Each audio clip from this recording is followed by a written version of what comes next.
savez, une pétition a été initiée par rapport contre Vital Kamerhe, qu'on l'accuse de l'incompétence, de la mauvaise gestion au niveau de l'Assemblée nationale à quelques heures où on devait analyser cette pétition devant les honorables députés. Le président de l'INC, lui, a préféré jeter les tabliers, démissionner ou sortir dans la grande porte la démission de Vital Kamerhe, même si vous avez suivi le président Tshisekedi depuis les États-Unis où il va participer à la 80e Assemblée générale des Nations Unies. Il a dit que cette démission de Vital Kamerhe ne dit pas, il est ni de près ni de loin, c'est quelque chose qui est arrivé au niveau de l'Assemblée nationale, mais beaucoup y voient la main du président derrière parce qu'on dit les pétitionnaires sont de l'IDPS. Même la commission mise en place pour analyser, c'est bref, vis-à-vis de Vital Kamerhe sont les députés de l'IDPS. Est-ce qu'aujourd'hui, ça peut fragiliser ces mariages entre l'INC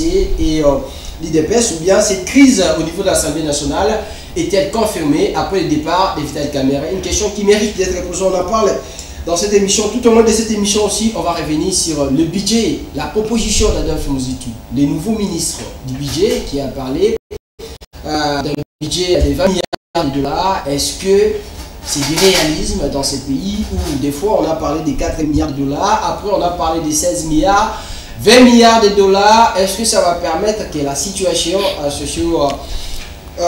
sociale plutôt de la population congolaise puisse s'arranger? Est-ce que c'est un budget réaliste ou bien c'est du simple populisme? Des questions qui méritent d'être posées.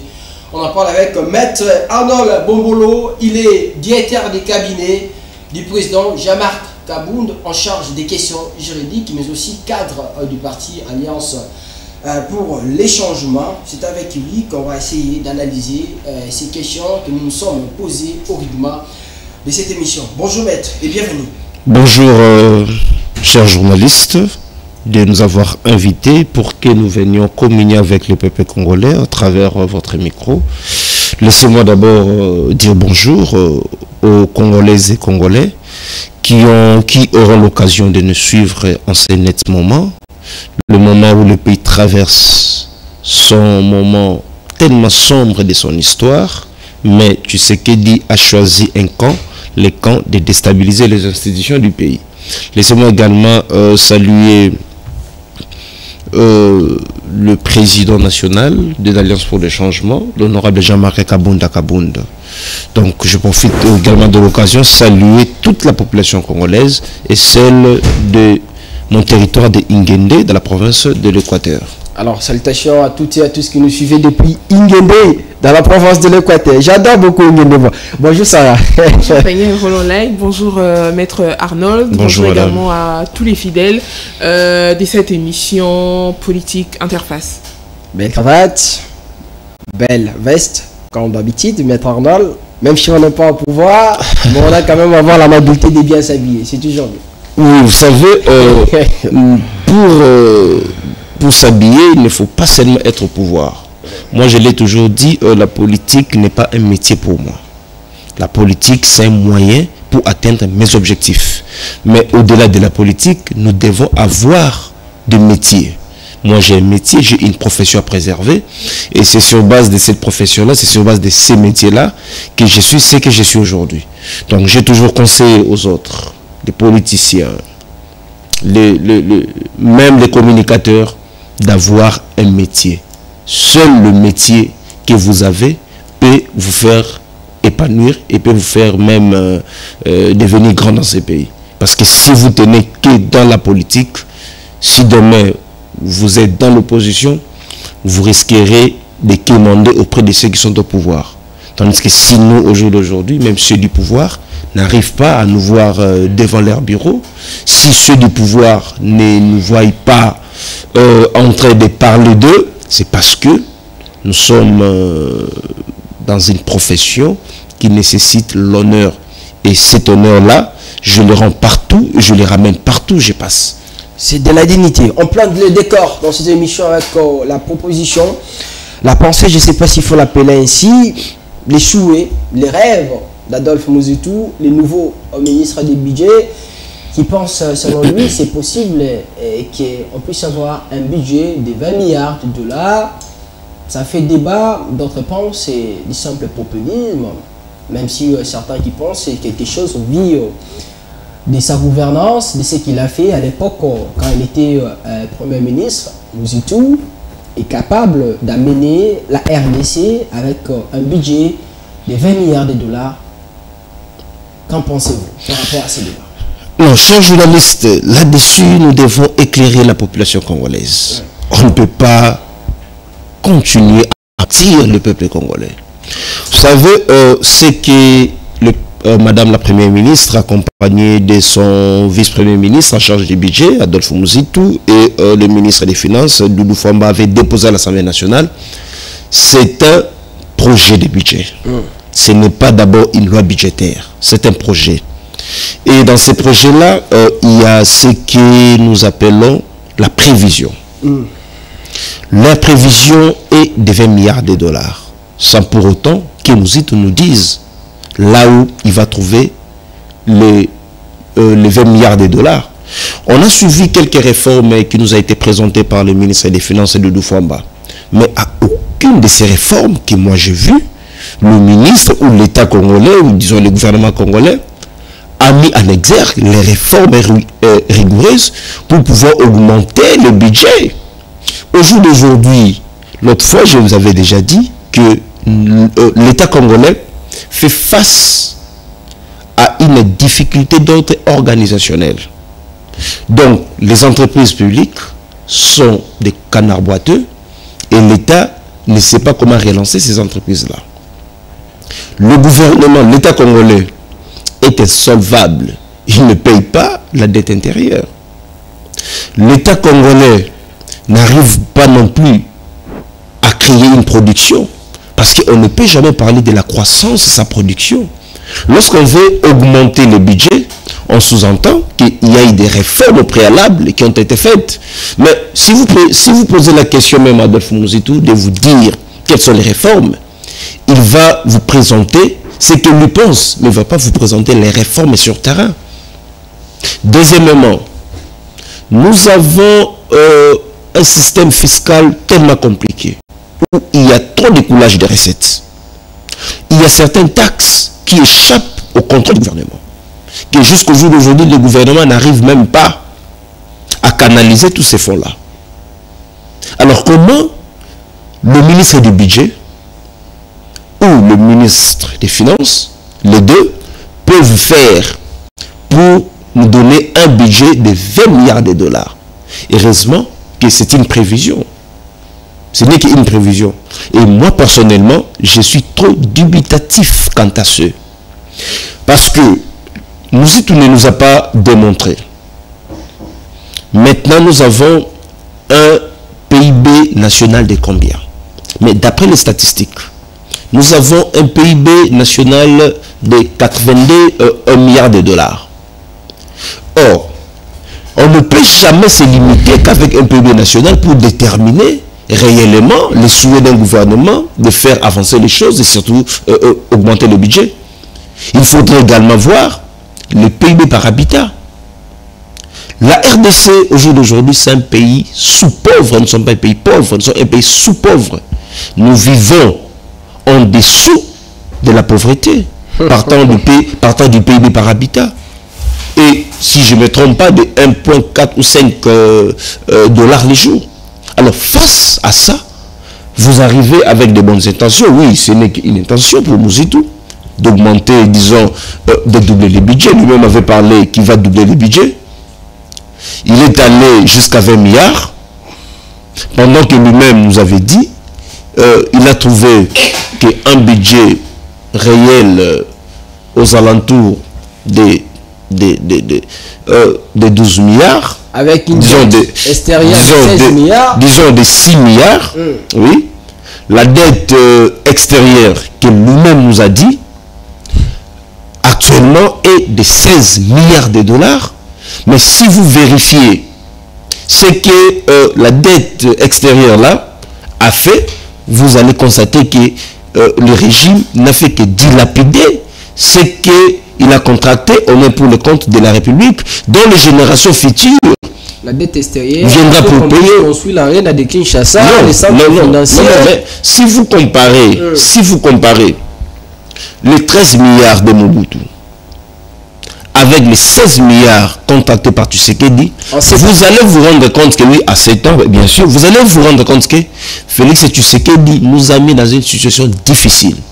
Mobutu, les 13 milliards, en 32 ans, on a le stade des martyrs, nous avons le palais du peuple, et à l'époque, le stade des martyrs était le deuxième stade en Afrique, après celui de l'Égypte. Mais aujourd'hui, notre stade n'est plus le deuxième. C'est, je ne sais pas moi, c'est dans le 20e stade. Donc déjà à l'époque, Mobutu rêvait grand. Nous avons le barrage d'Inga. C'est avec les 13 milliards de Mobutu.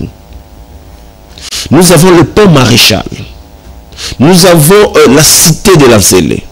Nous avons la cité de l'IA. Hier c'était l'IA, aujourd'hui l'IA, là où habite même le président Tshisekedi. C'était dans les 13 milliards laissés par Mobutu. Et jusqu'au jour d'aujourd'hui, on continue à utiliser les édifices laissés par Mobutu. Contrairement à Tshisekedi, qui a contracté 16 milliards de dollars d'après son ministre du budget, mais nous ne voyons pas sur le plan social ce que les 16 milliards là a fait. D'où c'est le pays qui viendra payer cette dette-là. Ce n'est même pas notre génération. Peut-être une génération, 2 ou 3 générations après nous, qui peut payer cette dette-là. Parce que cette génération ne saura pas. Nous n'avons pas créé la richesse. Nous avons des ressources qui ne sont pas transformées en richesse. Comment faire maintenant pour arriver à créer la richesse? Là, le gouvernement ne pense même pas, mais le gouvernement pense à l'augmentation du budget qui n'est que jusque-là un rêve pour le gouvernement. Mais lorsque le gouvernement va mobiliser les recettes, vous allez vous rendre compte que dans la loi sur la reddition des comptes, malheureusement, le gouvernement ne fait pas le bruit comme lors du dépôt du projet de budget.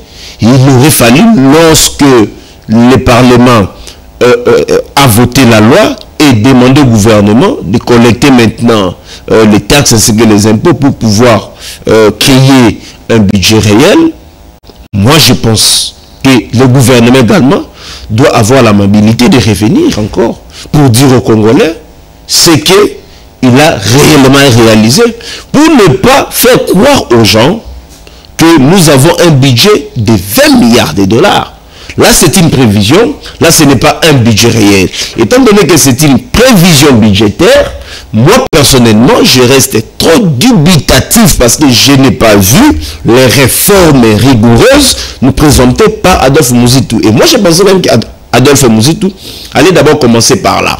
Mais Muzitu n'a pas commencé par les réformes, mais Muzitu plutôt est venu avec le populisme comme tous les autres membres de l'Union sacrée. Donc moi je pensais que Muzitu allait rester réaliste et scientifique. Mais Muzitu est devenu politique. Donc Muzitu est allé je risque d'utiliser un mot fort, mais Muzitu a emprunté une voix comme les gens de sous les bois. Alors, Maître Arnold, Muzitu, lui, a déjà été ministre. Il sait certainement aussi comment s'y prendre. Mais puisque ce n'est qu'une prévision, vous pensez que cette augmentation peut nous être bénéfique et qu'elle tiendra sa route? Non, d'ailleurs, moi, je ne crois même pas à ces 20 milliards de dollars tels que présentés. Pourquoi?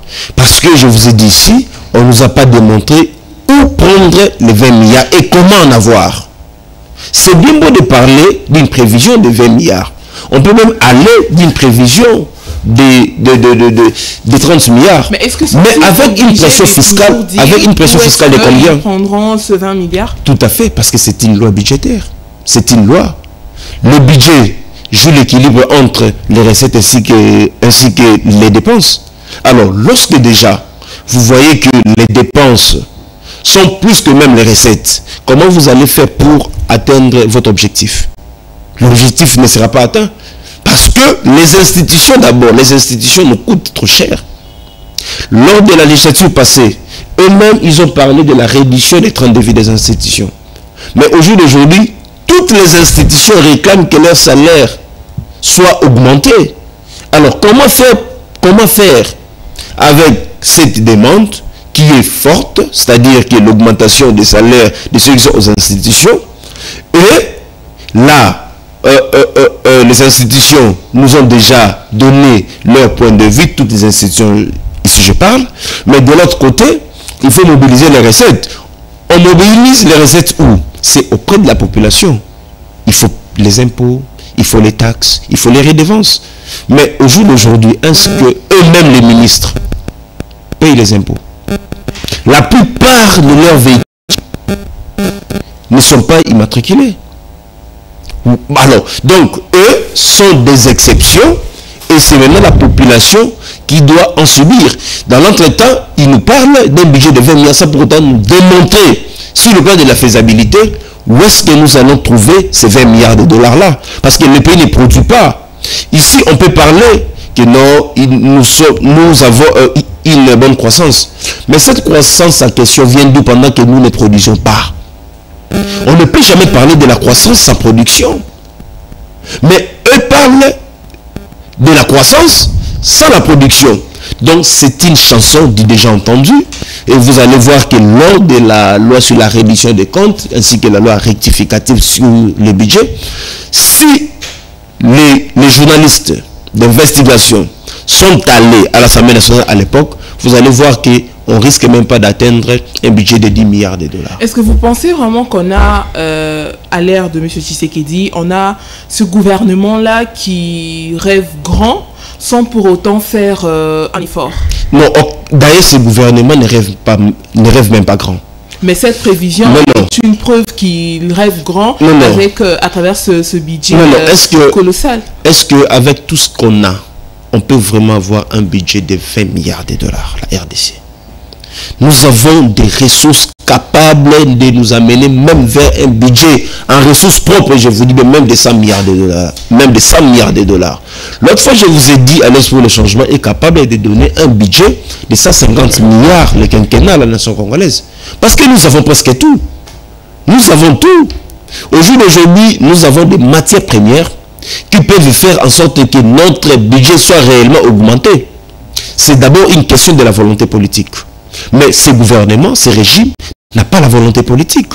Si vous voyez les montants qu'on a entendus détournés par les dignitaires de ces régimes, vous allez vous rendre compte qu'il n'y a même pas la volonté politique, ni moins le vouloir de bien faire les choses. Alors, manque d'une vision claire et éclairée au sommet de l'État, manque d'une volonté politique, alors le dollar nous mettent en difficulté pour que le pays puisse rêver grand. Le gouvernement ne rêve pas grand. C'est un gouvernement qui a fait habituer le peuple à des mensonges. Qu'est-ce qu'il faut? Il faut aller en pompe avec une chanson de 20 milliards, tout en sachant que les 20 milliards là ne sera pas atteint. Et lorsque maintenant, ils vont défendre le budget, lorsqu'ils vont commencer à collecter les recettes et que le budget tel que voulu n'est pas atteint, ce gouvernement ne viendra pas au principe de la redevabilité pour dire au peuple congolais que le budget que nous avions à l'époque pensé de 20 milliards, nous n'avons pas atteint les 20 milliards, c'est maintenant par exemple à 9 milliards. Le gouvernement n'a pas cette volonté-là, n'a pas cette idée-là. Pourquoi? Parce que c'est un gouvernement qui nous amène que des chansons au lieu de travailler. Donc ce gouvernement ne rêve pas grand. Ce gouvernement a un système, il faut mentir le peuple pour que le peuple pense qu'effectivement le gouvernement est en train de travailler. Mais au fond, le gouvernement ne travaille même pas. Donc cette prévision ou encore proposition n'est qu'une stratégie. C'est une stratégie politique pour faire endormir le peuple. En fait, c'est ça. Mais sur le plan de la faisabilité, sur le plan du réel, il n'y a rien. Et puis vous allez voir. D'ailleurs, moi je vais vous inviter lors du débat de ces budgets. Vous allez voir, vous pouvez aller à l'Assemblée nationale. Ouais. Vous pouvez aller. Vous allez voir comment les députés nationaux eux-mêmes, même d'ailleurs, vous parlez de 20 milliards. Vous savez que les budgets passés, il y a même les députés nationaux de l'Union sacrée ne croyaient même pas à ce budget-là. Tel que présenté, c'était une affaire de 18 milliards. Tel que présenté. Les députés de l'Union sacrée, eux-mêmes doutaient déjà de ce budget-là.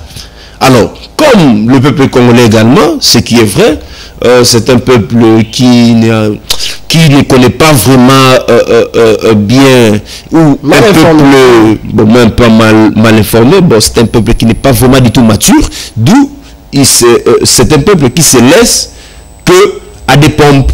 Qu'est-ce qu'il faut? Un projet de 100 jours. Allez, tout le monde en parle, sans pour autant voir la faisabilité de ces projets-là.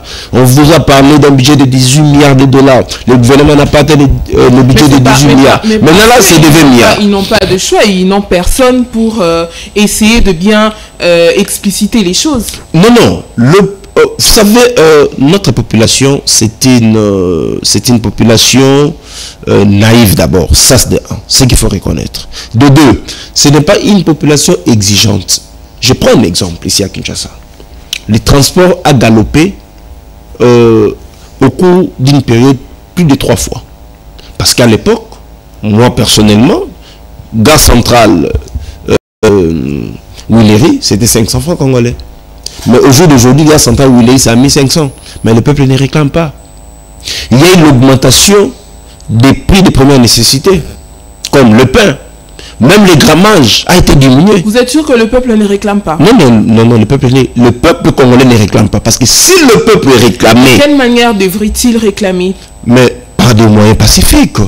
Il y a des marches. Mais il y a eu des marches. Non, le marche là, le marche n'ont jamais été de marches organisées par la population congolaise.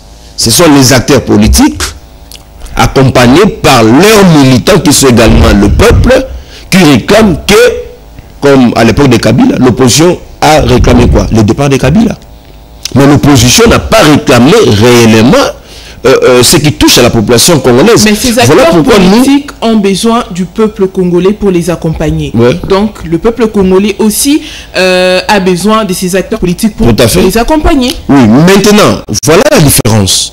Ailleurs, si le prix a augmenté, la population n'a pas besoin d'attendre un mot d'ordre venant d'un quelconque politicien.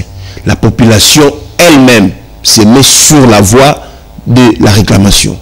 Tandis qu'ici, chez nous, il faut attendre que Kaboun dise quelque chose. Il faut attendre que Fayou dise quelque chose pour que le peuple soit dans la rue. Voilà maintenant la différence. Alors, ici, nous, personnellement, moi, j'ai toujours dit, nous devons changer la stratégie de l'opposition. La stratégie de l'UDPS n'a pas payé. À l'époque de marche, des villes mortes, cette stratégie-là ne nous a pas payé. Parce que Kabila a quitté le pouvoir non par les marches, non parce qu'il y a eu des morts, mais c'est parce qu'il a voulu respecter la Constitution. Et il est allé, malgré qu'il était allé au-delà des 2 ans, mais néanmoins, il fallait respecter la volonté des constituants. Alors, si le peuple est exigeant, Joseph Kabila n'allait pas voir les 2 ans. Il allait organiser les élections en 2016. S'il est allé jusqu'en 2018 parce que le peuple n'était pas exigeant, qu'est-ce qu'il fallait? Il fallait maintenant attendre les acteurs politiques. Il fallait attendre l'Église catholique. Et lorsque l'Église catholique a donné son point de vue, le peuple s'est tué. D'où il fallait attendre 2018. Vous voyez? Alors ici, moi, j'ai toujours demandé au peuple congolais de nous accompagner. Et j'ai demandé également aux partis politiques de l'opposition d'organiser ou de créer une politique de porte-à-porte pour expliquer à la population congolaise. Ici, on vous parle de 20 milliards. Ce n'est pas le budget. C'est une prévision. Nous devons attendre la loi sur la réduction des comptes. Nous devons attendre la loi rectificative à l'Assemblée nationale pour savoir si réellement le budget est de combien. C'est ce que l'opposition doit également faire. Et c'est ce que maintenant on est en train de faire. Donc on est en train de dire aux Congolais, ce qui nous a été présenté, ce n'est qu'une prévision. Ça peut ou ne pas réussir. D'ailleurs, moi, je reste dubitatif quant à ce. Donc ici, nous devons changer la stratégie. Et heureusement que l'opposition a changé la stratégie. Mais ceux qui croient que l'opposition, comme lui-même, M. Tshisekedi a dit l'autre fois, opposition à pété Anzala. Non, ce n'est pas une opposition à pété Anzala. C'est une opposition intelligente qui réfléchit comment le faire partir sans pour autant qu'il libère des sangs. Cette opposition intelligente-là, que l'UDPS n'avait pas. Mais on constate que c'est une opposition qui n'attend que le pire pour agir. Pour faire quoi? Non, mais l'opposition a toujours agi avant que le pire n'arrive. Lorsque nous, on avait interdit à Tshisekedi de changer la Constitution, il avait dit quoi?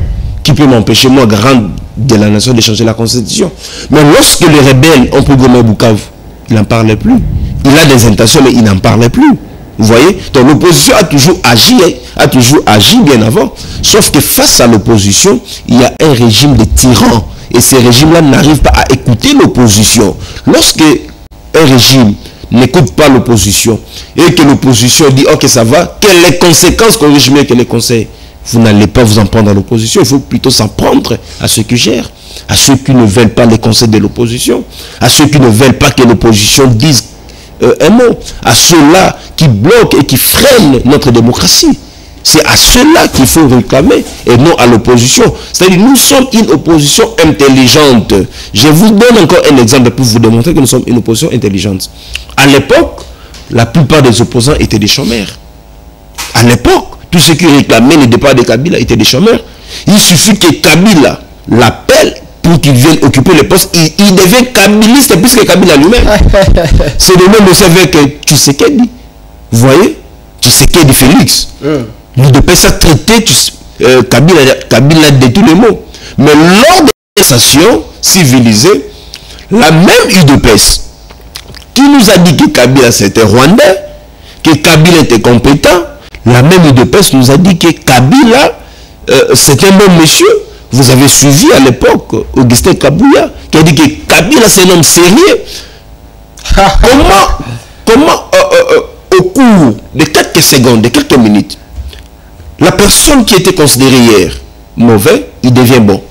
C'est parce que l'UDPS avait trouvé son intérêt. Voilà, parce que l'UDPS à l'époque avait trouvé son intérêt sur Joseph Kabila, d'où il fallait l'amadouer. Aujourd'hui, maintenant l'UDPS au pouvoir, Kabila redevient mauvais. Non seulement Kabila redevient mauvais, mais fait pire que Kabila. C'est pire que Kabila. Donc, nous sommes face à un régime de tyrans, à un régime qui n'écoute pas l'opposition. Et face à ça, l'opposition, elle est intelligente. Nous réfléchissons comment faire partie de Tshisekedi sans pour autant qu'il est bien décent. Est-ce que les animateurs qui aujourd'hui sont en commande de certaines institutions de notre pays, la personne qui nomme ces animateurs a un problème de choix? Ouais. Est-ce que le président Tshisekedi d'aujourd'hui a un problème de choix? Est-ce que c'est lui-même le problème ou bien le problème, c'est les gens que lui nomme en tout monde? Non, attends. Moi, je l'ai toujours dit.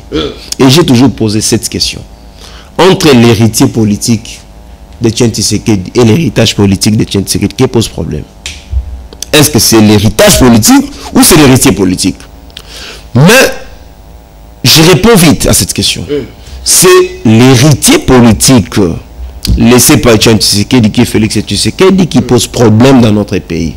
Ce n'est pas l'héritage. Parce que jusqu'au jour d'aujourd'hui... Mais Papa Etienne aussi n'a jamais dit que c'est Félix Tshisekedi qui était son héritier politique. Non, c'était un héritier politique. Parce qu'il vient de l'UDPS. Voilà. C'était un héritier. Et même biologique. Voilà. Parce que c'est d'abord le fils du Sphinx. Voilà. Le fils biologique du Sphinx. Vous voyez? Donc, il est censé... Donc, disons, il était censé protéger les noms de son papa. Mais il n'a pas su le faire. Donc, c'est lui l'héritier qui pose problème. Lorsque déjà vous-même, l'héritier, vous êtes un problème, comment vous allez trouver des solutions face au problème? Ça sera difficile. Voilà pourquoi, dans la plupart des choix, il ne fait que des mauvais choix. Il vient de nommer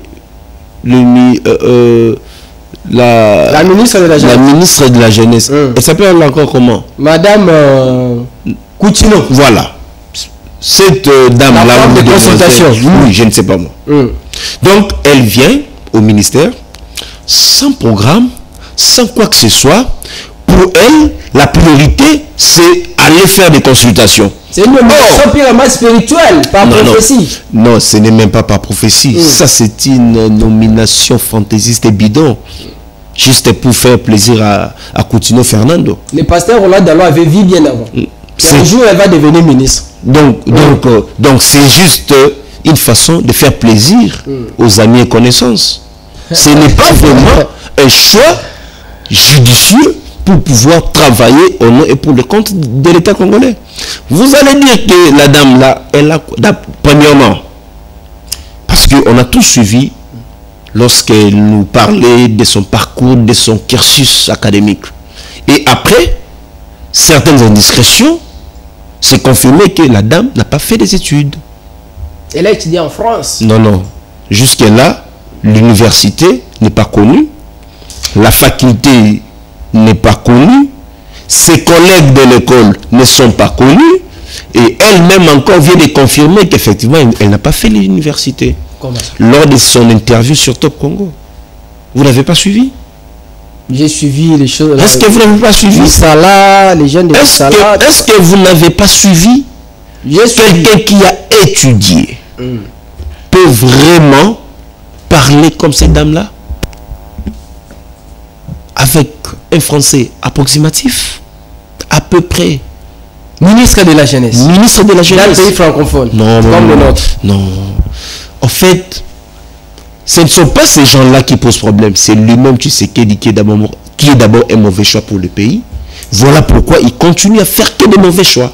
Parce que lui-même, c'est un mauvais choix. Tu sais que Félix lui-même, c'est un mauvais choix pour le pays. Voilà pourquoi il continue à faire que des mauvais choix. Mais alors, est-ce que le choix devrait tenir compte des personnes qui ont déjà eu à diriger ce pays à travers divers postes ministériels? Non seulement ça, madame. Vous savez, je prends l'exemple. Tu sais que devait nous dire qu'à l'UDPS, il n'y a pas de gens intelligents.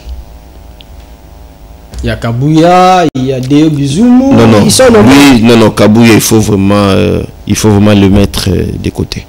Ah. Ouais. Moi, je parle des gens, des personnalités intelligentes. Et Kabouya, il n'est pas parmi les intelligents de l'UDPS, maître. Non, non.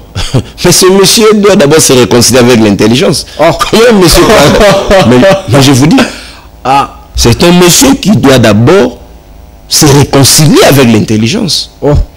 Alors comment un monsieur pareil, vous allez le placer parmi les grands scientifiques de l'UDPS? On a connu les grands noms au sein de l'UDPS. On a connu les grands noms de Moubake, de Benchika. On a connu les grands noms de Peter Gaza. Des gens de... Non, non. Est-ce que vous n'avez pas suivi son discours de 10 minutes hier, juste après la démission de Vital Kamerhe? Non, mais vous allez voir que ce sont des messieurs qui doivent d'abord se réconcilier avec leur intelligence. Moi, je parle de l'UDPS que nous avions connu à l'époque. Vous voyez?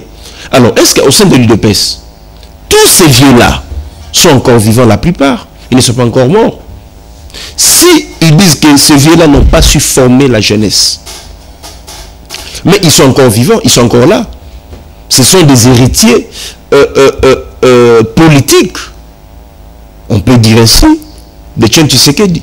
Pourquoi pas aller prendre tous ces gens-là, de les placer dans des postes de commandement? Peut-être ils vont faire quelque chose. Ici, nous ne voulons pas voir que les mêmes personnes reviennent.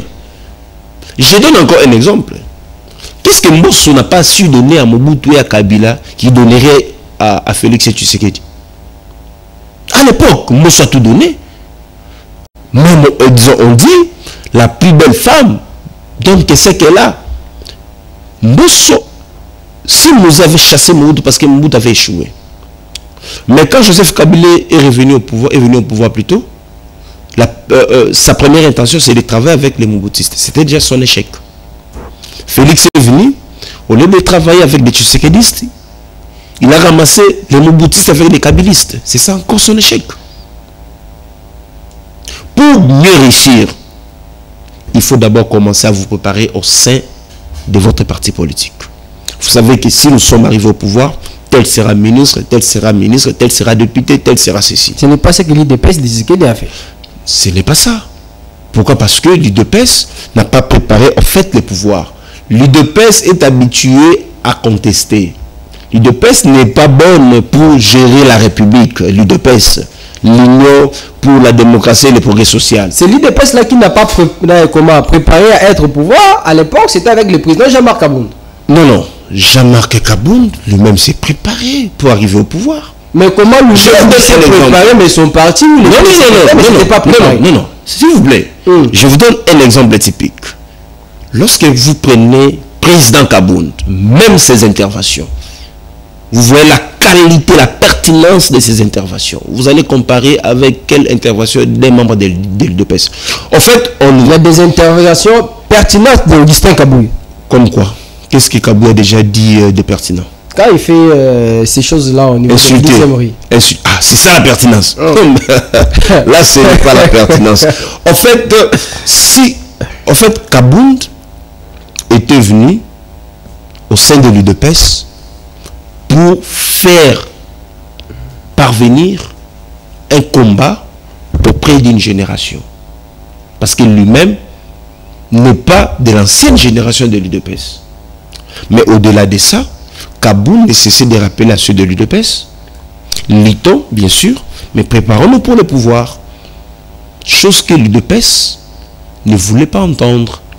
Et dès lors que l'UDPS est arrivé au pouvoir, voilà pourquoi Kaboun était trop regardant dans les choix des animateurs. On l'a traité de tous les mots, c'est à cause de ça. Parce qu'il fallait effectivement tenir compte de la compétence en lieu et place du favoritisme. C'est ce qui a coûté même à Kaboun. Kaboun était devenu un témoin gênant de l'UDPS. Pourquoi? Parce qu'il faisait propulser les intelligences. Or, l'UDPS n'aime pas propulser les intelligences. C'est ce qui l'UDPS. Voilà pourquoi lui-même, à un moment donné, s'est dit, bon, ça va, comme mon parti ne veut pas m'écouter, qu'est-ce qu'il faut? Je dois rendre le tablier. Et il a laissé son poste pour rejoindre l'opposition. Donc, c'est pour dire que Kaboun lui-même s'est préparé déjà pour gérer l'État. Tout un État au sein de l'UDPS. Tout un État à l'UDPS plutôt. Mais les autres, qui se focalisaient que sur les combats, n'ont pas su se préparer. Et aujourd'hui, ils sont rattrapés. Moi, je l'ai toujours dit. Même à l'époque, Antoine Gizenga nous disait toujours, nous sommes dans les combats, mais préparez-vous également pour exercer les fonctions d'État.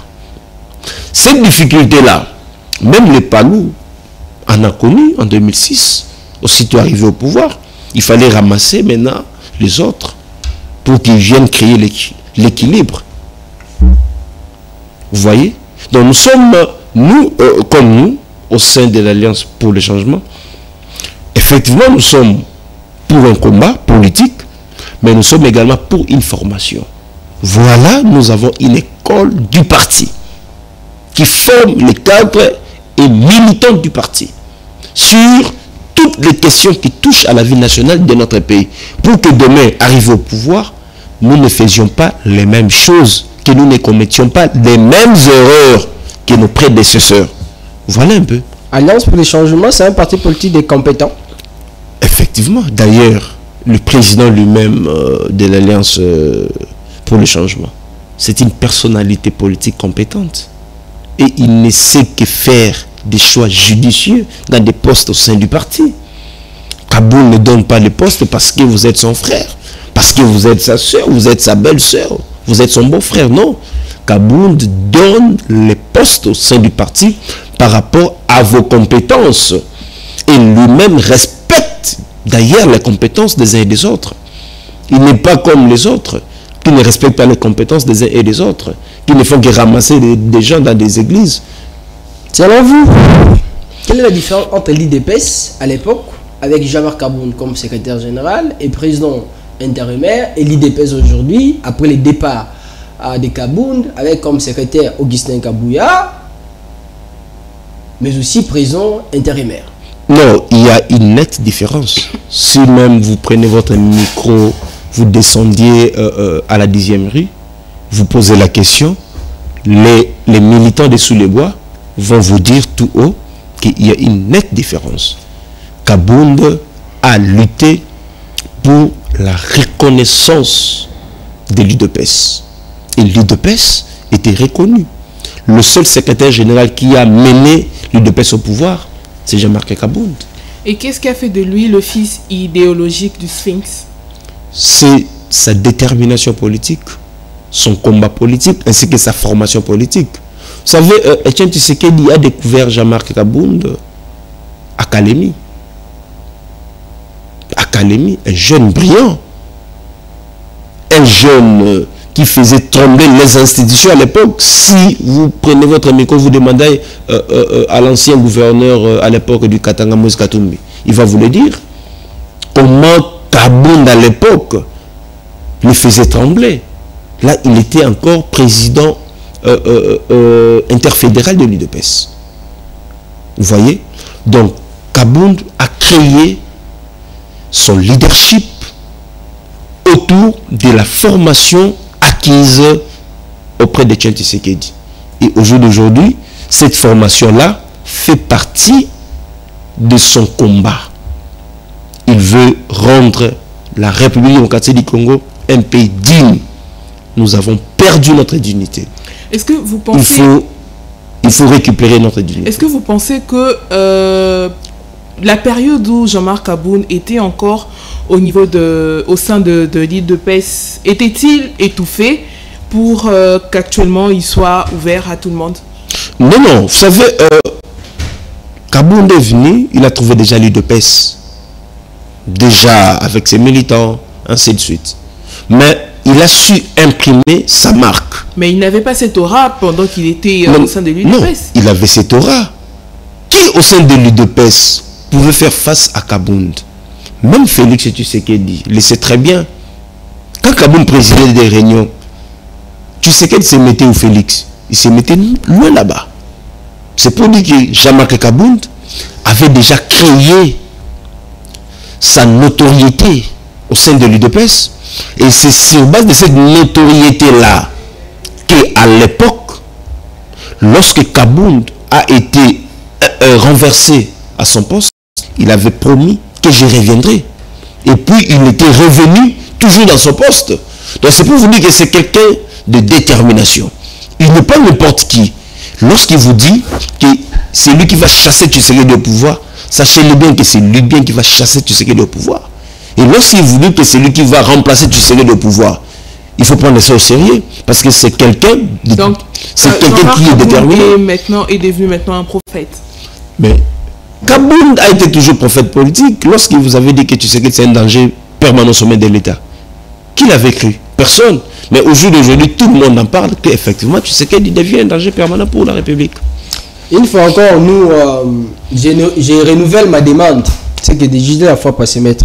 Nous, on va venir au siège d'Alliance pour les changements. Oui, non, nous allons programmer. On a jamais oublié ça, on va venir. Nous allons voir ce qui se passe là-bas. Voilà, nous allons programmer et vous allez voir. Vous serez surpris. On va venir là-bas, on va réaliser un documentaire pour voir comment les choses... Vous serez surpris. Parce que moi, je passe seulement là-bas, là où on a écrit « Demain sera meilleur ». Ouais. Mais il faut qu'on puisse voir à l'intérieur là-bas, est-ce qu'à l'intérieur aussi c'est meilleur? Voilà. Non, il faut venir. Moi, j'adore beaucoup les slogans. Oui, demain, tout à fait. Demain sera meilleur. Tout à fait, parce qu'aujourd'hui n'est pas meilleur. Aujourd'hui n'est pas meilleur. Demain sera meilleur avec qui? C'est avec Jean-Marc Kaboun. Alors, on va faire un programme. D'ailleurs, juste après l'émission, nous allons solliciter la demande auprès du secrétaire général. Dès qu'il nous accorde, vous serez invité et vous allez visiter les sièges de l'Alliance pour le changement. Mais il faut également avoir la mobilité de revenir pour parler, pour dire ce que vous allez voir au sein du parti. C'est promis, en toute sincérité. On va le faire. Merci. Alors, on va prendre la deuxième thématique de cette émission. On va parler de Vital Kamerhe qui a démissionné au niveau de l'Assemblée nationale. C'était ce lundi, alors que beaucoup s'y attendaient à une sanction d'échéance de la part des députés. Kamerhe, lui, il a préféré démissionner avant, quitter l'établier. Vous avez suivi son discours, vous avez suivi même la réaction du président Tshisekedi depuis les États-Unis d'Amérique. Maître Arnold, quelle analyse pouvez-vous faire de ces situations, une fois encore, au niveau de l'Assemblée nationale, la démission de Vital Kamerhe? Est-ce qu'il y a des signaux en ce qui concerne la gouvernance du pays aujourd'hui? Non, cher journaliste, vous savez, moi personnellement, sur cette question, avant de donner mon opinion, je commence toujours à conseiller M. Félix Tshisekedi. Et je dois également le faire ici. Président Tshisekedi, en 2018, lorsque tout le monde ne croyait pas en vous, il n'y a eu que 2 personnes qui ont cru en vous. Vital Kamerhe comme étant votre allié et le président Jean-Marc Kaboun comme secrétaire général de l'UDPS. Vous aviez battu campagne avec les 2. Jean-Marc Kaboun au sein de l'UDPS et Vital Kamerhe comme étant votre allié. À l'époque, Jean-Pierre Bemba, Adolphe Mozitou, Moïse Katumbi, Mboussania Moussi, Freddy Matungulu, et moi qui vous parle, nous avions battu campagne pour Martin Fayoulou. Les Mbosso ont battu campagne pour Chadari. Donc il n'y a que 2 personnes qui ont battu campagne pour Félix Tshisekedi, Vital Kamerhe et Jean-Marc Kaboun. L'ingratitude ne paye pas. Si le président Tshisekedi est ingrat aujourd'hui, c'est parce que il commence à avoir des ambitions démesurées au-delà de 2028. D'où il faut faire... D'ailleurs, 10 ans, c'est beaucoup pour un président. Il faut... Non. Vous savez, il faut... Méfiez-vous de l'hypocrisie du cycle. Qu'a Tshisekedi. L'hypocrisie du cycle. Tout à fait. Tshisekedi a une hypocrisie terrible. Il pense que cette hypocrisie-là, c'est ça le machiavélisme. Non. Le Machiavel a des notions déjà dépassées.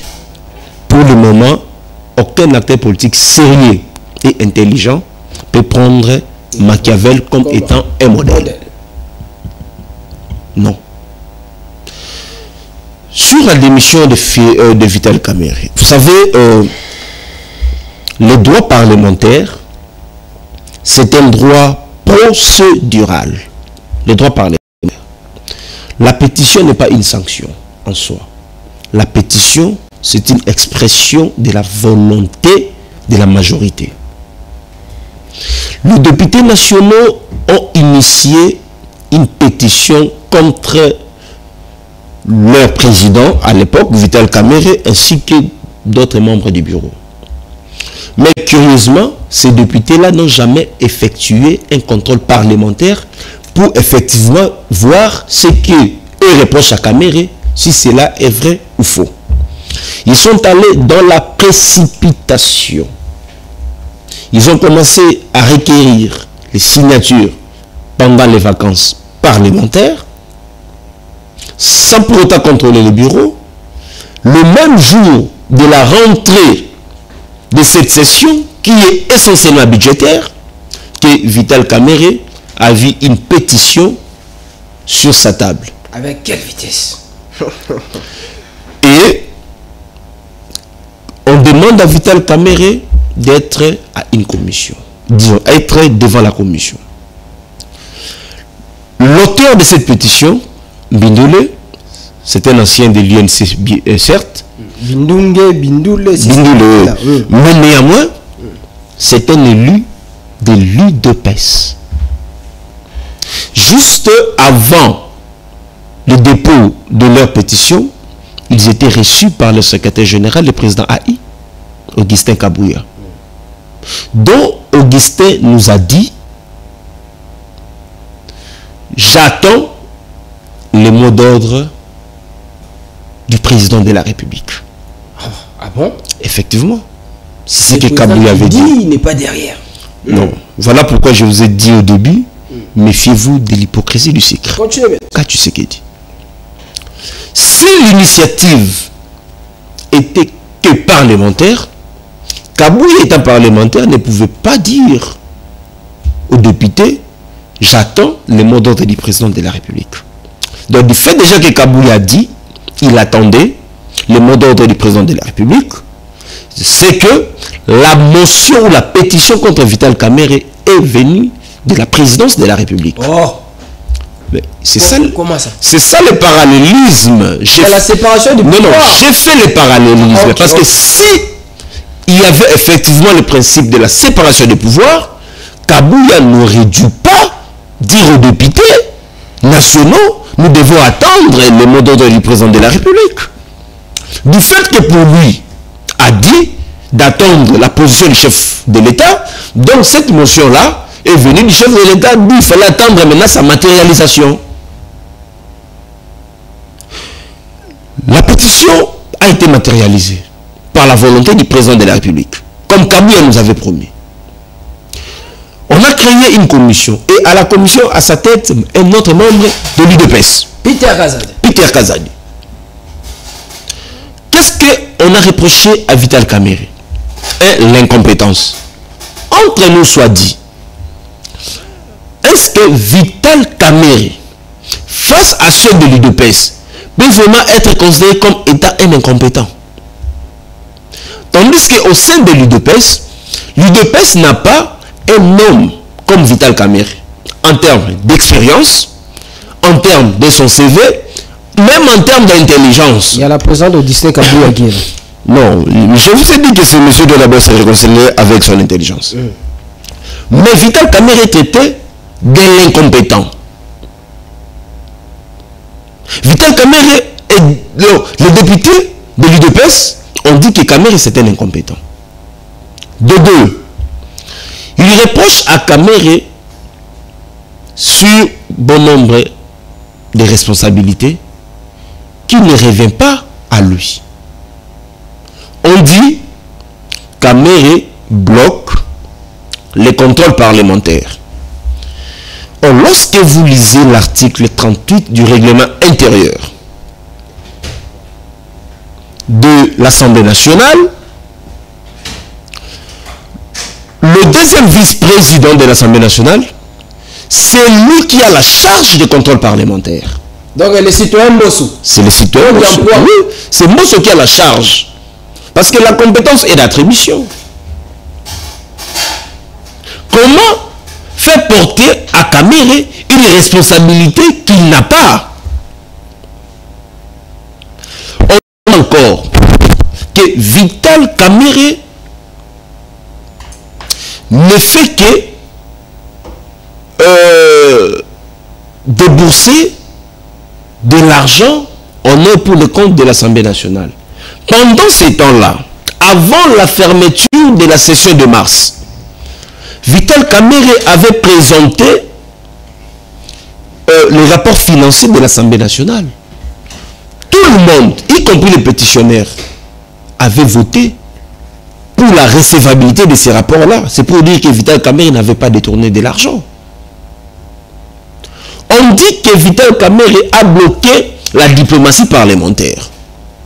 Comment Vital Kamerhe pouvait bloquer la diplomatie parlementaire pendant que cette responsabilité de la diplomatie au niveau du Parlement revient au premier vice-président de l'Assemblée nationale qui est Chilumbaye. On dit que Kamerhe ne gère pas bien les finances de l'Assemblée nationale. Mais la personne habilitée à gérer l'argent à l'Assemblée nationale, c'est le questeur, ce n'est pas le président. Mais on dit à Kamerhe qu'il gère mal les finances de l'Assemblée nationale. Donc, on a reproché à Kamerhe les prérogatives qui ne sont pas les siens. Donc, ici, c'était une volonté politique délibérée de faire partir Vital Kamerhe. Normalement, dans la logique, s'il faut changer les bureaux, il fallait changer tous les bureaux. Tout le monde. Il fallait tous les bureaux. Mais le Mbosso, le Chilumbaye... Non, Chilumbaye est resté parce que l'UDPS a sa stratégie. L'UDPS veut récupérer le perchoir de l'Assemblée nationale. Pour en faire quoi? Mais pour l'UDPS, il faut changer la Constitution. Pour Tshisekedi, il faut changer la Constitution. Et que Kamerhe serait un élément gênant au bureau de l'Assemblée nationale, d'où il faut le faire partir. D'ailleurs, nous, on a toujours dit que Tshisekedi n'a pas abdiqué à son intention de changer la Constitution. Vous savez, même à l'époque, lorsque le président Tshisekedi voulait changer la Constitution, le Kamerhe avait parlé tout haut.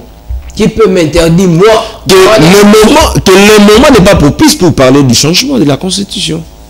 Lorsque le président Tshisekedi a refusé de négocier, Kamerhe a demandé au perchoir de l'Assemblée nationale, il faut négocier avec le 1-23. Je vous lance. C'est pourquoi les gens de l'UDPS aujourd'hui pensent que Kamerhe travaillait comme président de l'Assemblée nationale à l'encontre de la vision du chef de l'État. Tout à fait. En fait, c'est sur base de ça que Kamerhe était le mal-aimé de l'UDPS. Vous savez que Vital Kamerhe était toujours le mal-aimé. Vital Kamerhe et Félix Tshisekedi, les deux ont leur accord. Malgré que cet accord-là ne concernait pas le peuple congolais, mais ils avaient signé un accord à Nairobi, lorsqu'ils ont créé Cash en 2018. Et que Vital Kamerhe va être le premier ministre de Félix Tshisekedi pour un quinquennat de 5 ans. Et après 5 ans, Félix Tshisekedi doit soutenir Vital Kamerhe et que Tshisekedi va devenir maintenant premier ministre. C'est ce qui a été décidé. Dès déjà le premier mandat, cet accord-là n'a pas été respecté. Parce qu'il fallait embrasser d'autres alliances. Ils avaient créé l'Union pas l'Union Sacrée, FCC Cash. FCC Cash. Et dans la FCC Cash, Vital Kamerhe, ses ambitions étaient déjà mises à l'écart. Ils avaient nommé quelqu'un qui est venu du FCC comme Premier ministre, parce que le FCC avait la majorité parlementaire. Vital Kamerhe comme directeur de cabinet de Tshisekedi. C'est l'UDPS qui nous a fait croire que Vital Kamerhe c'est un détourneur. C'était l'UDPS. Il fallait salir déjà l'image de Vital Kamerhe. Et moi maintenant je me dis pourquoi Vital Kamerhe déjà à l'époque n'avait pas compris ces jeux. Vital Kamerhe croyait à l'hypocrisie du sucre. Et il se méfiait à la vérité du piment. Lorsque nous, à l'époque, nous étions comme étant du piment, on disait à Félix, disons, à Vital Kamerhe, après la prison, vous devez quitter l'Union Sacrée. Vous devez rejoindre vite l'opposition. Mais Vital Kamerhe ne nous a pas cru. On l'appelle les pacificateurs. Oui, effectivement. Vital Kamerhe a accepté de continuer avec Félix Tshisekedi. Dans des conditions pareilles. Condamné, humilié et puis libéré après par la Cour de cassation. Quelque temps après, Vital Kamerhe, son poste n'était pas un cadeau parce que lui et Mbosso sont allés aux primaires devant le député et membre de l'Union Sacrée. Donc si Mbosso avait battu Vital Kamerhe dans leur primaire, donc Vital Kamerhe n'allait pas être président de l'Assemblée nationale. Donc si Vital Kamerhe était président de l'Assemblée nationale, ce n'était pas parce que Félix Tshisekedi avait voulu. C'est par son propre combat. C'est par la volonté de l'IDPS qui est majoritaire à l'Assemblée nationale. Non, c'est par la volonté des députés nationaux qui composent l'Union Sacrée. Pour la majorité, membre de l'IDPS. Non, d'ailleurs, la plupart des députés de l'IDPS avaient voté pour Mbosso. Là, ce n'est pas un secret. Donc, c'est pour dire que Vital Kamerhe était face à un complot contre sa modeste personne. Si Vital Kamerhe n'avait pas démissionné, soit il allait être humilié. Si Vital Kamerhe n'allait pas être humilié, il allait être arrêté. Donc, toute la machine politique était déjà mise en place pour mettre Kamerhe hors état de nuire. Parce que nous sommes vers 2028. Et Tshisekedi digère mal de quitter le pouvoir. D'où il faut éliminer tous ceux qui ont des ambitions au sein de l'Union Sacrée. Sama Lukonde de lui, il n'a pas des ambitions. Non, Sama n'a pas une ambition quelconque. C'est un pasteur. Donc, Sama Lukonde, comme il est là, il n'est même pas un pasteur, en soi parce qu'il n'est pas pasteur, mais c'est quelqu'un qui n'a pas compris les enjeux politiques. Il n'est pas un acteur politique, il est là que pour ses propres intérêts. Alors, la personne qui a des ambitions, c'est Vital Kamerhe. Et c'est la seule personne qui pouvait aussi bloquer une quelconque initiative machiavélique venant de l'UDPS. Entre autres, le changement de la Constitution. Étant donné que Vital Kamerhe était comme un gênant, il fallait le faire partir. C'est Vital Kamerhe lui-même qui n'avait pas compris plus tôt l'idée de M. Félix Tshisekedi. Maintenant, là, il a compris.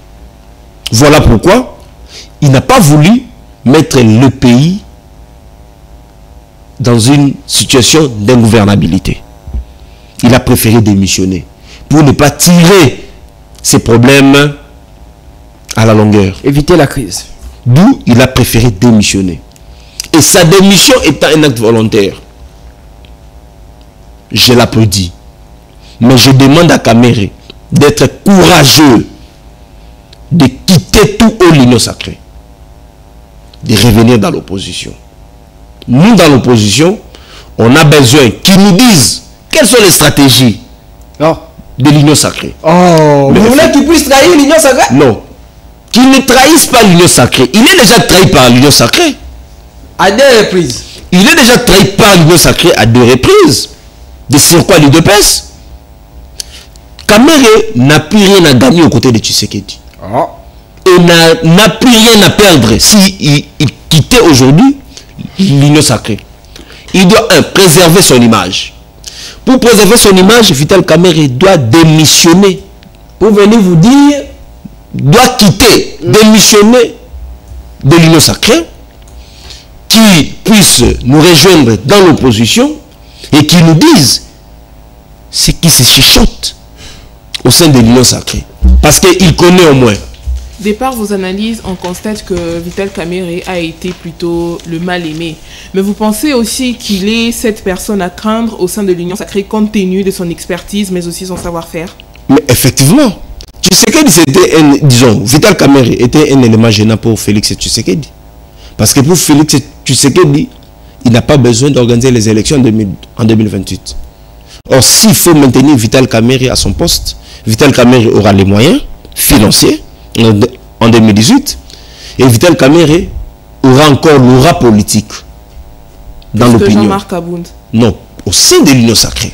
Pas plus que Jean-Marc Kabound, parce qu'au jour d'aujourd'hui, Jean-Marc Kabound est présenté par l'opinion comme étant un sauveur de la RDC.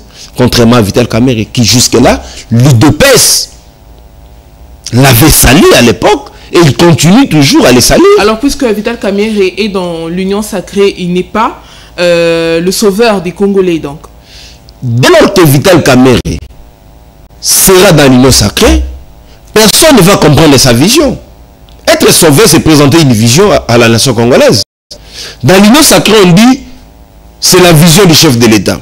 Quelle est la vision du chef de l'État? C'est l'Union sacrée. C'est ce qui se dit là-bas. Tandis qu'ici, chez nous, d'abord. Non, le peuple, là, il n'y a rien du peuple d'abord. Le peuple d'abord, c'est un slogan de l'UDPS.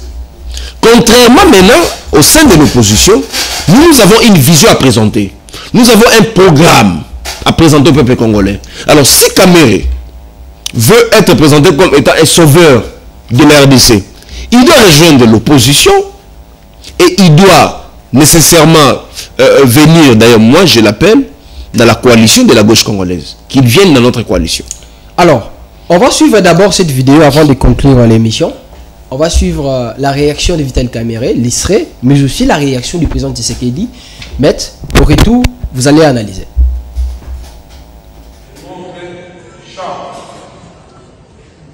C'est ici le moment de vous annoncer ou de confirmer effectivement ce que le président de la commission, Peter Kazadi, a dit tout à l'heure. Je donc, en âme et conscience, décidé de 110 millions de Congolais de considérer que ma petite personne ne doit pas bloquer une grande institution comme l'Assemblée nationale. J'ai donc décidé de déposer ma démission. Comme vous aussi, aujourd'hui, la démission du président de l'Assemblée nationale. Ce que je tiens à vous dire, c'est que il y a quelques jours, moi j'avais reçu, dans le cadre d'une réunion interinstitutionnelle, tous les chefs de corps de nos institutions. Et il y avait là le président de l'Assemblée nationale, le président du Sénat, la première ministre et le président du Conseil supérieur de la magistrature. Le mot d'ordre était que la rentrée se fasse dans la sérénité, le calme qui soit. Et je crois que vous avez vu les discours de rentrée, ils ont été justement dans ce sens-là. Après, il y a un fonctionnement, une cuisine interne à chaque institution et les choses s'orientent selon ce que ces institutions sont en train de faire. Moi, je suis le garant de la stabilité de ces institutions, mais ça ne me donne pas le droit d'aller m'immiscer dans ce qui se passe dans ces institutions. S'ils ont décidé de défier leur président, c'est leur cuisine interne. Mon rôle à moi est de voir les droits de tout le monde sont respectés et que l'institution elle-même, sa stabilité est sauvegardée. C'est ce qui m'importe. Quant à savoir quelles seront les relations, votre question était de savoir si nous sommes toujours alliés, partenaires, bien sûr. En tout cas, sauf si... Bien. La façon de parler du président Tshisekedi démontre-t-il pas qu'il s'en fout même de cette démission de Vital Kamerhe? Non, président Tshisekedi se reproche de quelque chose. Vous savez, si vous suivez son discours avec un psychologue, il va vous le dire que président Tshisekedi s'est reproché de quelque chose. Sa conclusion, il a dit qu'il ne pouvait pas s'interférer aux affaires internes de l'Assemblée nationale. Même s'il est le garant. Oui. Pendant ce temps-là, cette session, elle est essentiellement budgétaire.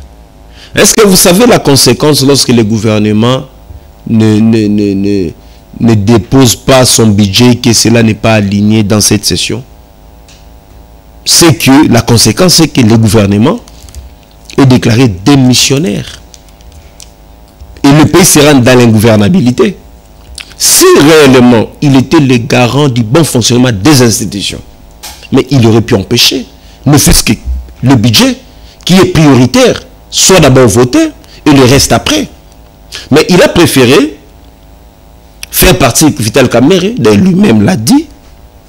Il dit que ce n'est pas lui. Non, non, non. Il est ni de près ni de loin. Non, non. Il a dit. Parce que si vous êtes ni de près ni de loin, comment dire encore qu'étant garant de la nation, vous ne pouvez pas empêcher, pendant que vous avez cette possibilité-là d'empêcher? Le respect des droits de tout le monde. Non, non, là ce n'est pas le respect des droits de tout le monde. Le respect d'abord, le respect des droits commence d'abord par les textes. Comment vous ne respectez pas les textes, mais vous voulez respecter les droits des autres? Quels sont ces droits-là? Les droits de vote et les droits à la présomption d'innocence. Et ces droits-là bafoués parce que Vital Kamerhe était présumé jusqu'à preuve du contraire innocent. Sa culpabilité n'a pas été établie. Félix Tshisekedi, comme je vous ai dit, quand vous le voyez sur cette question, il s'est reproché de quelque chose. Donc, ça vient de lui, le départ de Vital Kamerhe. Prenez son interview. Prenez l'interview d'Augustin Kabouya, lorsqu'il avait reçu des députés nationaux. Vous allez voir que, donc, il y a un point de convergence. Le point de convergence, c'est que Vital Kamerhe doit partir. Le président Tshisekedi l'a bien dit, et Kabouya également l'avait dit. Donc, le point de convergence, c'est le départ de Kamerhe. Maintenant, Kamerhe n'est plus. Voilà pourquoi je vous ai dit, vous devez être loin de tout ce qui s'est dit par deux personnes, Félix Tshisekedi et Augustin Kabouya. Méfiez-vous de l'hypocrisie du sucre et acceptez la vérité du piment. Comme Vital Kamerhe était sincère envers l'UDPS, mais l'UDPS n'était pas sincère avec Vital Kamerhe. C'est pourquoi beaucoup qualifient Kamerhe aujourd'hui d'un homme ambitieux mais imprudent devant l'UDPS. Voilà. Moi, en fait, là, je suis tout à fait d'accord avec cette opinion-là. Vital Kamerhe, comme avait ses ambitions, il aurait pu quitter l'Union sacrée bien avant des pétitions. Maintenant, la pétition est arrivée, il a démissionné. Kamerhe doit prendre le courage de quitter l'Union sacrée, de nous rejoindre dans l'opposition politique pour qu'enfin nous chassions Tshisekedi. Parce qu'on a besoin de diriger le pays autrement. On reproche encore, ici j'ai oublié, à Vital Kamerhe, parce qu'il donne la parole au député ivre. Là, on fait allusion à notre député Deli Dingende. Honorable, comment il s'appelle? Attends, si un député ne sait pas parler français, en quoi Vital Kamerhe est responsable? Vital Kamerhe doit donner la parole à tout le monde. Si quelqu'un déraisonne, si quelqu'un est ivre, même si c'est là le règlement intérieur de l'Assemblée l'interdit, mais c'est un député national. Est-ce que tous les députés de l'UDPS parlent bien le français? Non, d'ailleurs, voilà pourquoi ils évitent de prendre les risques là de parler à la place publique. Mais Kabouya n'a jamais évité, il va parler un jour. Non, non, est-ce que vous avez déjà vu Kabouya prendre la parole? Il va prendre la parole un jour. Il va prendre la parole. Donc, il évite les dangers. Oh. Maintenant, notre député de l'Équateur, Eli Dingende, doit également éviter le pire. Parce qu'on a dit à Vital Kamerhe, on reproche à Vital Kamerhe du fait qui lui accorde la parole dans un état d'ivresse. Il doit maintenant éviter cette ivresse-là. Et il doit également se faire entourer de têtes bien faites. S'il a des lacunes quelque part, que cela soit corrigé rapidement, pour ne pas que celui qui viendra soit encore éjecté de sa chaise, du perchoir, pour le même grief. Donc ici, Vital Kamerhe est victime de ses propres ambitions. Félix Tshisekedi ne veut pas entendre au sein de l'Union sacrée quelqu'un des ambitions comme président de la République. Alors, je vous donne encore un exemple pour citer. Le président de la Ligue des jeunes du MLC, c'est lui qui a dit... Aldarish Luboya. Est-ce que vous savez pourquoi il a perdu son poste au sein de la Ligue des jeunes? C'est pour avoir dit tout haut que Jean-Pierre Bemba sera candidat en 2018. Et dauphin du président Tshisekedi. Et oui, le dauphin du président Tshisekedi. Donc Tshisekedi a digéré cela mal. D'après certaines indiscrétions, même Jean-Pierre Bemba était menacé. Et voilà pourquoi Bemba a sacrifié le président de la Ligue des jeunes du MLC. Donc Tshisekedi ne veut pas attendre quelqu'un qui dit, je vais vous remplacer. Je vous dis, Tshisekedi ne veut pas quitter les pouvoirs. Et vous allez voir que Tshisekedi ne va pas quitter les pouvoirs.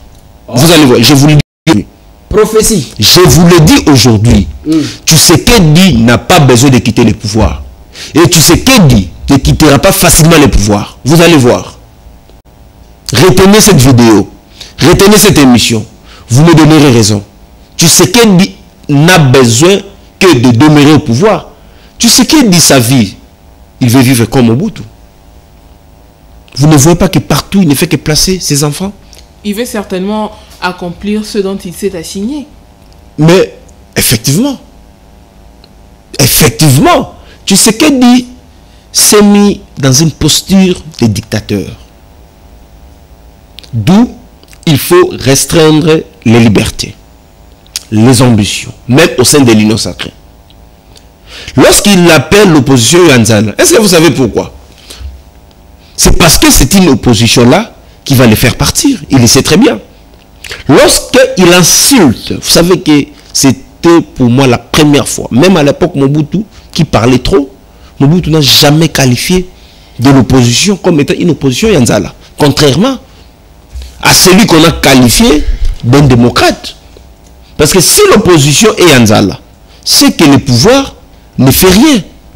Parce que cette opposition-là, c'est le peuple. Nous sommes le peuple. Il y a plusieurs sortes d'opposition. Il y a l'opposition politique, il y a l'opposition sociale. Mais les députés nationaux sollicitent leur augmentation, disons l'augmentation de leurs émoluments. Est-ce qu'on a déjà augmenté les salaires des fonctionnaires?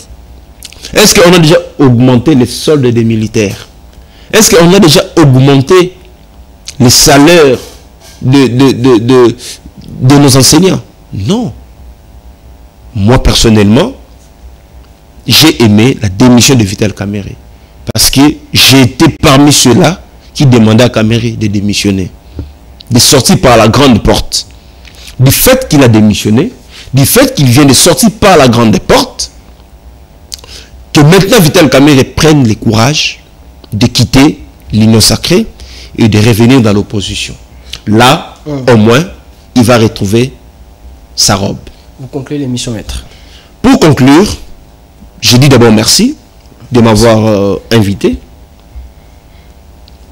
Votre émission, c'est une émission la plus suivie, l'interface, et une émission vraiment intelligente. J'ai aimé partant de vos questions. Merci beaucoup, maître. Ainsi que la pertinence de vos sujets. Mais au peuple congolais, en ce qui concerne le budget, ce n'est qu'une prévision. Nous devons encore attendre la loi rectificative pour comprendre si réellement on aura un budget de combien. Ce que vous voyez sur le marché, dans les différents tableaux, oh non, on a baissé les dollars. Non, on n'a pas baissé les dollars. Ça s'appelle spéculation monétaire. Pendant ce temps-là, les prix dans le marché restent le même. En ce qui concerne la démission de Vital Kamerhe, c'était une volonté délibérée du président Tshisekedi pour enfin qu'il puisse changer la Constitution ou bien déverrouiller l'article 220 de la Constitution. Nous demandons au peuple d'être vigilant. Nous demandons à la population congolaise d'être exigeante à M. Tshisekedi pour que notre pays demain puisse être réellement gouverné. Maître Arnold Bombolo, directeur du cabinet adjoint du président Jean-Marc Abound en matière juridique. Question juridique, c'est ça? Question juridique et administrative. Question juridique et administrative, mais aussi cadre du parti Alliance pour les changements. C'est un réel plaisir pour nous, une fois encore, de partager ces plateaux avec vous. Merci d'avoir accepté notre invitation. Merci, le plaisir est partagé. Merci Sarah. Merci Daniel, merci Maître, merci aussi à ceux qui nous ont suivis. À toutes et à tous, merci de nous avoir suivis. À demain pour le 3e numéro de la semaine de cette émission. Que vive la République, vive la RDC. Restez-nous toujours fidèles.